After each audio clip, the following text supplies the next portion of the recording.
Assalamualaikum warahmatullahi wabarakatuh. Pada hari ini kita akan melaksanakan perkuliahan online dengan mata kuliah Biologi Reproduksi Ikan. Di mata kuliah ini, Taruna diharapkan mampu untuk dapat menjelaskan karakteristik biologi dan juga fisiologi dari reproduksi ikan.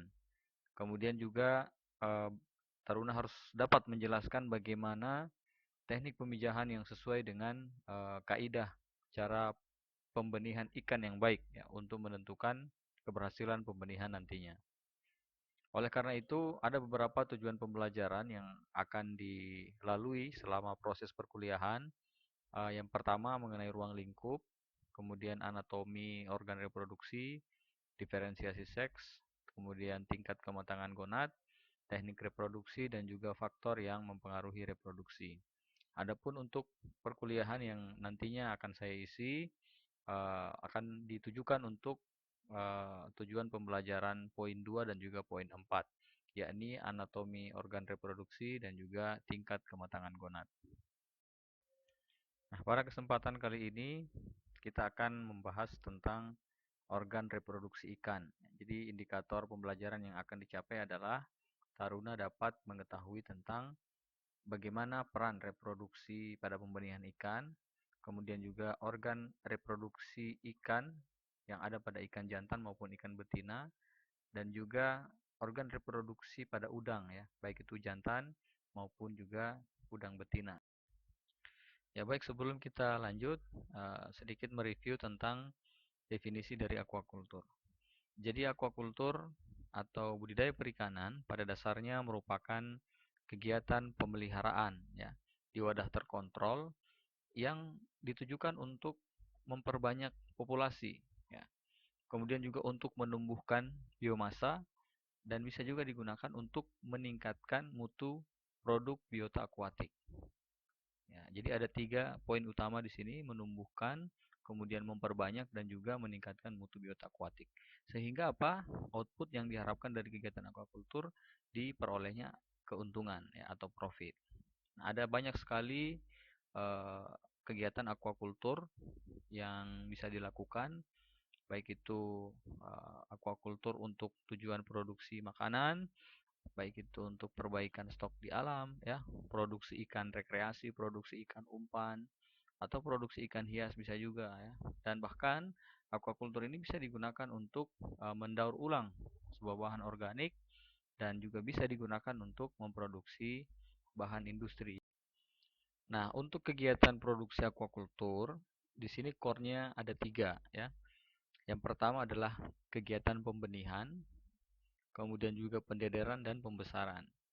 Kalau pembenihan ini berkaitan dengan jumlah populasi atau kuantitas ya. Berapa banyak benih yang bisa kita produksi, berapa banyak ikan yang bisa kita hasilkan dari induk yang dipijahkan.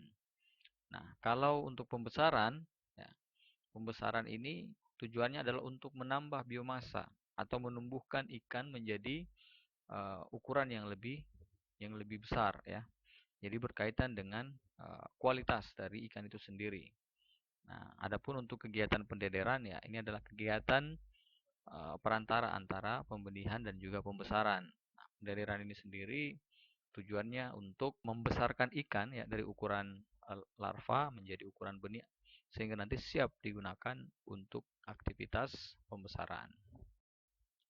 Nah, pada prinsipnya kegiatan aquaculture atau budidaya perikanan ini mengadopsi siklus hidup ikan yang terjadi secara alamiah di alam ya.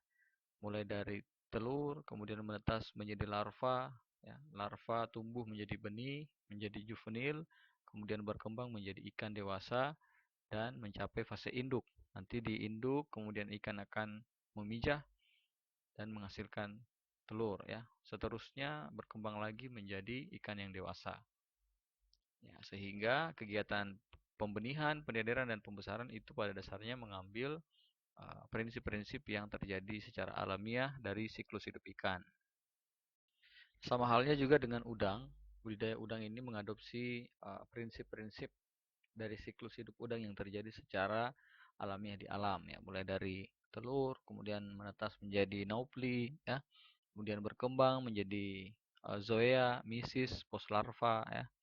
Kemudian sampai mencapai ukuran udang dewasa, kemudian jadi induk, dipijahkan lagi menjadi telur dan seterusnya ya. Sama halnya dengan yang terjadi pada ikan.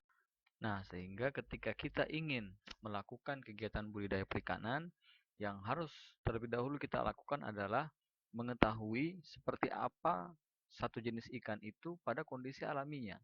Ya, bagaimana ikan itu tumbuh, bagaimana ikan itu bisa memijah, ya, seperti apa tingkah laku reproduksinya, ya, kemudian seperti apa yang dibutuhkan ketika dia dalam fase larva, dalam fase benih, dalam fase juvenil ya, apa saja yang menjadi kebutuhan ikan itu.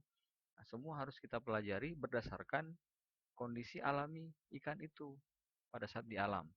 Sehingga dalam kegiatan budidaya yang kita laksanakan tidak salah dalam memberikan perlakuan atau treatment ya. Nah, untuk kegiatan pembenihan di sini ada dua tujuan utama. Yang pertama diproduksi benih untuk pembesaran dan juga diproduksi benih untuk perbaikan stok di alam ya. Untuk pembesaran, benih biasanya diproduksi di hatchery dan juga ada aktivitas pendederan di sana ya. Dan biasanya ini dilakukan untuk komoditas ikan-ikan yang memiliki nilai ekonomis penting ya, baik itu ikan konsumsi maupun ikan hias.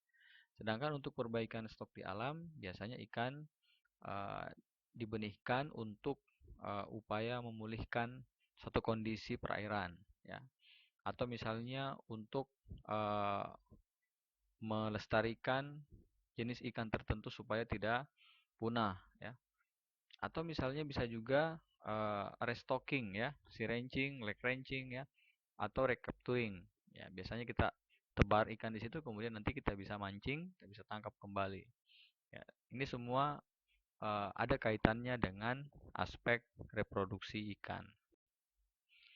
Kegiatan pembenihan sesuai dengan cara pembenihan ikan yang baik atau CPIB yang dikeluarkan oleh Kementerian Kelautan Perikanan. Ini ada beberapa tahapan ya. Yang pertama, mempersiapkan wadahnya terlebih dahulu atau mempersiapkan kolamnya. Di sini ada macam-macam jenis kolam juga, ada kolam induk, ada kolam penetasan telur, kolam larva ya. Kemudian setelah itu dilakukan persiapan induk atau manajemen induk agar induknya ini bisa matang gonat ya, rematurasi atau mencapai fase di mana induk ini bisa memijah. Setelah induknya matang gonat, kemudian dilakukan seleksi induk agar nantinya induk yang digunakan betul-betul berkualitas atau induk yang digunakan nanti betul-betul siap untuk memijah. Kemudian setelah itu dilakukan kegiatan pemijahan. Ini ada macam-macam metodenya, ada yang alami, ada yang semi buatan ya, maupun juga yang buatan. Setelah dipijahkan, kemudian telurnya ditetaskan dan selanjutnya dipelihara ya. Saat sudah menjadi larva dan dipanen, kemudian didistribusikan. Nah, kegiatan pembenihan ini pada dasarnya berkaitan dengan reproduksi. Seperti yang sudah saya katakan tadi, bahwa ketika kita ingin melakukan suatu kegiatan budidaya, maka yang harus kita pahami terlebih dahulu adalah bagaimana tingkah laku ikan itu secara alami di siklus hidupnya atau di alam. Ya. Nah, untuk memahami kegiatan budidaya pada tahap pembenihan ikan, ya, maka kita betul-betul harus memahami seperti apa reproduksi yang terjadi pada ikan itu sendiri, ya. Mulai dari induk, kemudian menetas menjadi benih, dan siap untuk dipasarkan. Nah, oleh sebab itu kita harus terlebih dahulu memahami apa yang dimaksud dengan reproduksi. Ya.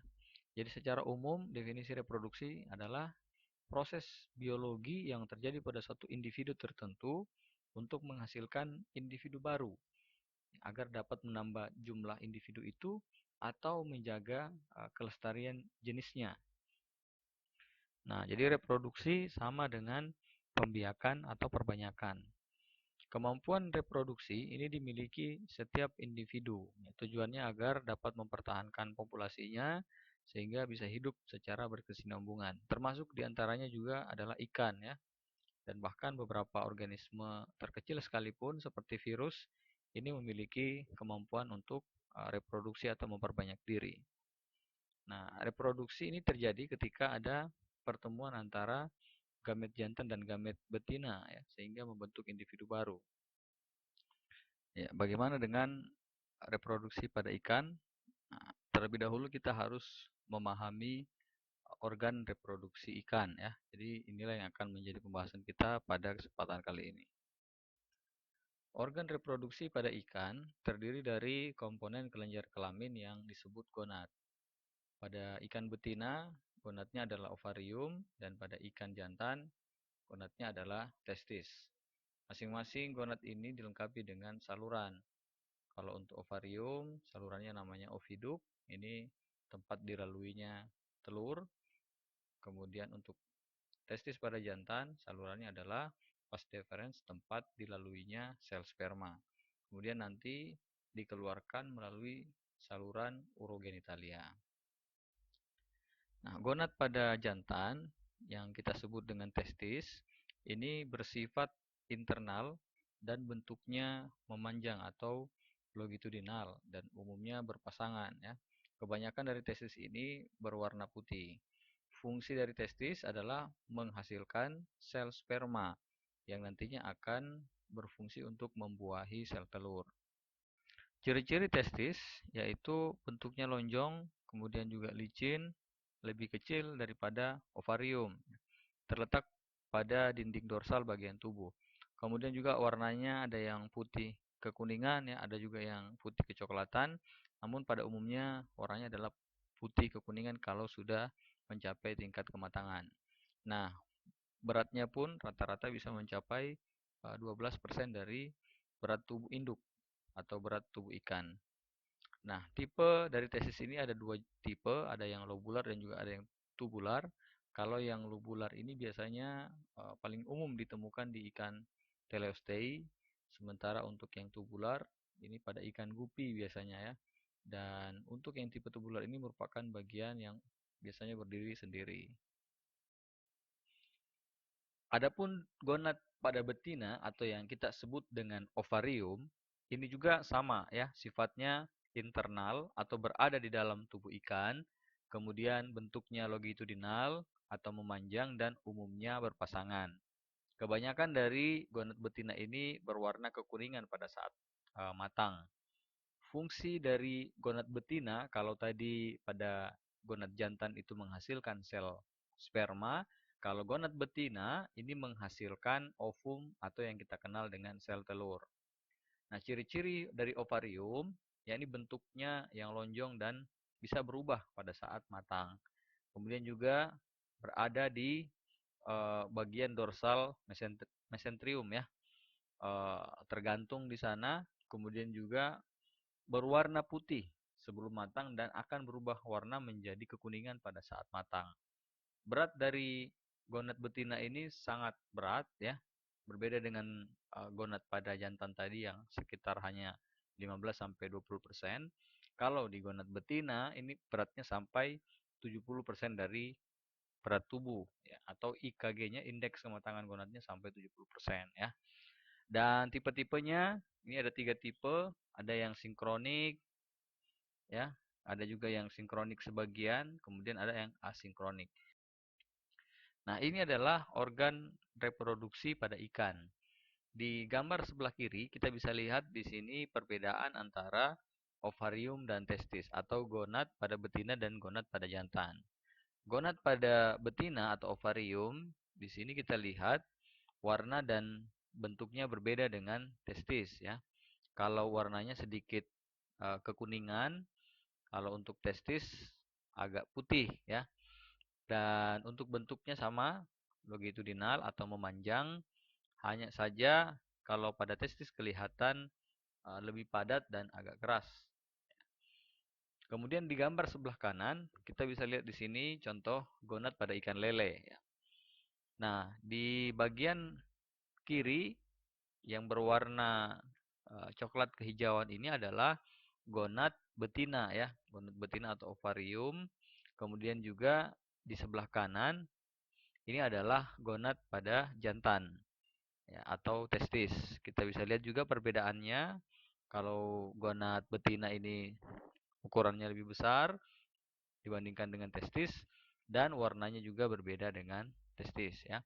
Di sini juga kita bisa melihat perbedaan jantan dan betina berdasarkan ciri sekunder dari ikan lele. Di bagian gambar bagian atas sebelah kanan, ini terlihat perbedaan antara jantan dan betina. Kalau untuk ikan jantan, di bagian paling kanan, ini memiliki urogenitalia papilla yang cenderung memanjang atau menonjol ke arah belakang. Ya. Kemudian juga berbentuk lebih runcing dibandingkan dengan ikan betina. Kalau ikan betina, genital papilanya ini bentuknya oval, ya, kemudian tidak menonjol dan warnanya kemerahan yang menunjukkan bahwa ikan ini memang sudah matang gonad dan siap untuk dipijahkan. Nah, dari gambar ini kita bisa melihat di mana letak gonad pada ikan. Ya, secara umum terlihat bahwa gonad atau organ reproduksi ini terletak di bagian belakang bawah dan berdekatan dengan intestin ya atau usus pada ikan.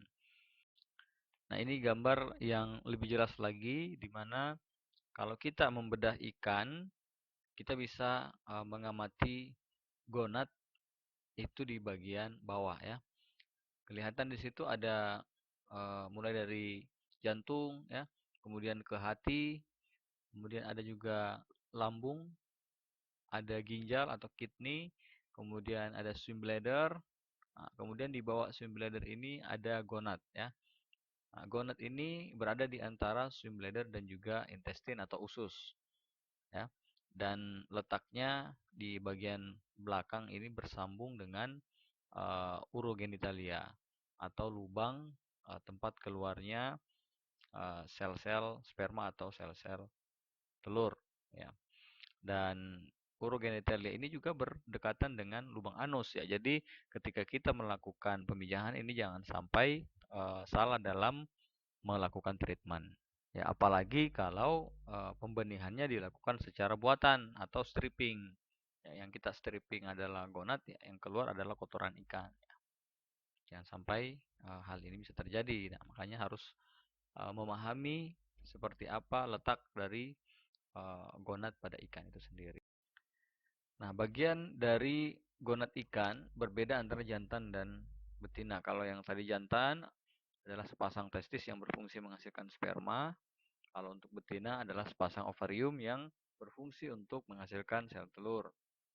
Nah, jantan memiliki saluran sperma yang namanya vas deferens dan ini fungsinya untuk mengalirkan sperma dari testis menuju ke lubang urogenitalia atau tempat keluarnya sperma. Kalau pada betina, salurannya namanya adalah oviduk. Ya. Ini juga saluran yang berfungsi untuk sebagai tempat keluarnya sel telur menuju ke lubang urogenitalia. Jadi lubang urogenitalia atau genital papilla yang sudah dijelaskan ini merupakan muara atau tempat keluarnya sperma maupun sel telur ya pada ikan. Nah, sekarang kita lihat organ reproduksi pada udang. Jadi udang juga memiliki perbedaan antara jantan dan betina terkait organ reproduksinya. Kalau pada jantan ini juga sama namanya testis dan dilengkapi dengan saluran kelamin yang disebut sebagai vas deferens, ampul dan juga petasma ya. Nah, kalau pada betina ini organ reproduksinya juga adalah ovarium, kemudian saluran kelaminnya namanya oviduk dan untuk organ tambahannya adalah telikum ya. Nah, yang berbeda adalah telikum pada betina dan jantannya bernama petasma ya. Jangan sampai ketukar. Nah, untuk organ reproduksi pada udang jantan ini pada umumnya terdiri dari organ internal dan ada organ eksternal. Kalau organ internal ada sepasang testis, vas deferens dan juga terminal ampul. Nah, kalau untuk bagian organ eksternalnya ini kita kenal dengan nama petasma ya. Nah, fungsi dari testis yakni memproduksi sel sperma dan untuk vas deferens ini sebagai saluran sperma ya, tempat keluarnya sperma. Nah, untuk vas deferens ini ya, ini bentuknya banyak gulungan ya, berkelok-kelok, kemudian juga terletak di bagian anterior yang memanjang dari hepatopankreas dan juga bentuknya seperti tabung, ya, terletak di bagian pinggiran posterior lateral kepala ya, dan diteruskan sampai ke terminal ampul yang membesar. Nah, terminal ampul ini sendiri ya merupakan organ yang berfungsi untuk menampung spermatopor. Ada lapisan otot tipis yang uh, menyelimuti dari terminal ampul ini ya. Dan adapun untuk organ reproduksi udang betina, ini juga terdiri atas organ internal dan juga organ eksternal. Kalau organ internal ini terdiri atas sepasang ovarium ya, yang bentuknya memanjang di tengah-tengah dorsal, tepatnya di bagian ventral jantung dan bagian dorsal hepatopankreas sampai ke belakang pangkal ekor. Nah, kemudian yang kedua adalah oviduk ya, atau saluran telur, di mana di sini uh, nantinya digunakan untuk mengeluarkan telur dan letaknya berada di tengah-tengah kedua sisi dari ovarium dan bermuara pada satu lubang yang berada di bagian kaki jalan ketiga ya. Organ inilah yang kita sebut dengan uh, telikum ya. Nah, jadi yang membedakan antara udang jantan dan udang betina ya secara morfologi dari penampakan luar atau secara eksternal, yakni adanya petasma dan telikum ya. Kalau petasma pada udang jantan dan untuk telikum pada udang betina. Untuk petasma ini letaknya di antara sepasang kaki renang ya, kaki renang pertama. Dan untuk yang telikum pada betina ini terletak di antara kaki jalan yang kelima. Ya. Nah, ini adalah penjelasan singkat ya terkait telikum atau organ reproduksi eksternal yang ada pada udang betina. Telikum ini fungsinya untuk menyimpan sperma yang telah dilepaskan oleh udang jantan pada saat aktivitas pemijahan. Dan biasanya letak telikum ini berada di pangkal kaki jalan keempat atau kelima ya. Dan untuk yang organ internalnya ya ada sepasang ovarium ya, dan juga ada oviduk sebagai saluran telur ya. Sedangkan pada udang jantan ini ada petasma atau organ reproduksi eksternal atau yang berada di luar tubuh udang dan letaknya berada di pangkal kaki jalan kelima ya. Fungsi dari petasma ini adalah untuk menyisipkan spermatopor ke dalam telikum ya, menyisipkan sperma ke dalam telikum karena proses pemijahan udang ini kita tahu terjadi secara kopulasi ya. Nah, sehingga nantinya sel telur yang telah dibuahi ini akan disimpan di bagian telikum pada udang betina ya. Nah, petasma ini merupakan modifikasi bagian endopodit pasangan kaki renang pertama. Ya, ada juga yang mengatakan bahwa ini terletak di dekat kaki renang ya, di pangkal kaki renang. Ya, kemudian juga udang jantan ada organ internalnya yang kita kenal dengan nama testis, kemudian juga vas deferens dan terminal ampula ya, terminal ampul. Nah, ini adalah letak dari petasma dan telikum pada udang. Kita bisa lihat pada udang jantan yang memiliki petasma dan untuk udang betina yang ada telikum ya. Bentuknya juga berbeda, kalau petasma ini agak memanjang dan untuk yang telikum ini bentuknya oval dan terbuka ya. Biasanya pada udang windu yang kita sering jumpai, telikum yang sifatnya terbuka. Baik Taruna sekalian, cukup sekian pemaparan singkat dari materi untuk pertemuan pada kesempatan kali ini. Selanjutnya kita akan diskusi di grup WhatsApp. Jadi silahkan diulang-ulang lagi kalau ada beberapa poin dari materi ini yang belum dipahami. Kemudian setelah itu kita lanjutkan diskusi di grup ya. Atau sambil mengulang-ulang video ini bisa juga langsung diskusi di grup. Dan juga Taruna bisa melakukan kegiatan belajar mandiri dengan membaca beberapa referensi buku ya yang sudah ada di dalam slide ini. Ya, saya kira cukup sekian. Terima kasih atas perhatiannya. Saya akhiri. Wassalamualaikum warahmatullahi wabarakatuh.